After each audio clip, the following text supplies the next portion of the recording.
For decades, the United States has alternated between confrontation and collaboration, frequently applying unfounded, countervailing and anti-dumping duties against Canadian softwood. Let's be clear. Canada does not dump lumber into the United States. President Trump's decision in August to impose steep tariffs approaching 35% on Canadian softwood lumber was framed as a crackdown on alleged unfair dumping practices. Canada supplies a dominant share, nearly 70% of the softwood lumber flowing into the U.S., a critical resource underpinning American homebuilding and disaster recovery efforts, particularly in states like California. Further duties under investigation could push combined tariffs well beyond 35%. Costs experts warn will quickly translate from spreadsheets to real-world impacts. Economists project lumber price hikes could inflate construction expenses by 10 to 15%, burdening families rebuilding after wildfires in California and disrupting development timelines.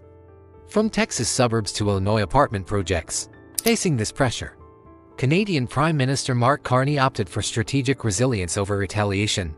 Ottawa unveiled a substantial support package exceeding $1 billion for its softwood industry, featuring loan guarantees, diversification grants, and workforce aid, with $700 million specifically targeted at smaller firms struggling with liquidity after years of trade uncertainty. Crucially, Carney linked this aid to a new $25 billion federal homebuilding initiative launching that fall.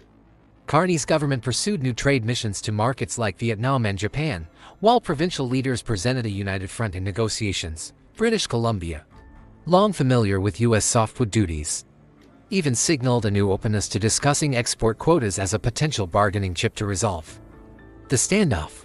The economic consequences of the tariffs began to materialize swiftly within the U.S., driving up lumber costs and construction expenses. This generated bipartisan pressure on U.S. lawmakers, prompting a delegation of senators to visit Ottawa seeking stability, not confrontation. Paradoxically, Trump's aggressive posture accelerated Canada's strategic pivot away from dependency, fostering greater self-reliance.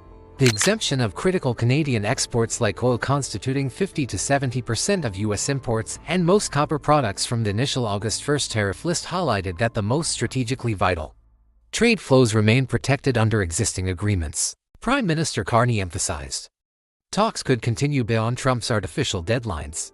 Experts noted that maintaining the existing KSMA terms provided Canada a stronger position than accepting a quick deal modeled on less favorable agreements the U.S. struck with South Korea or the EU, which faced 15% blanket tariffs.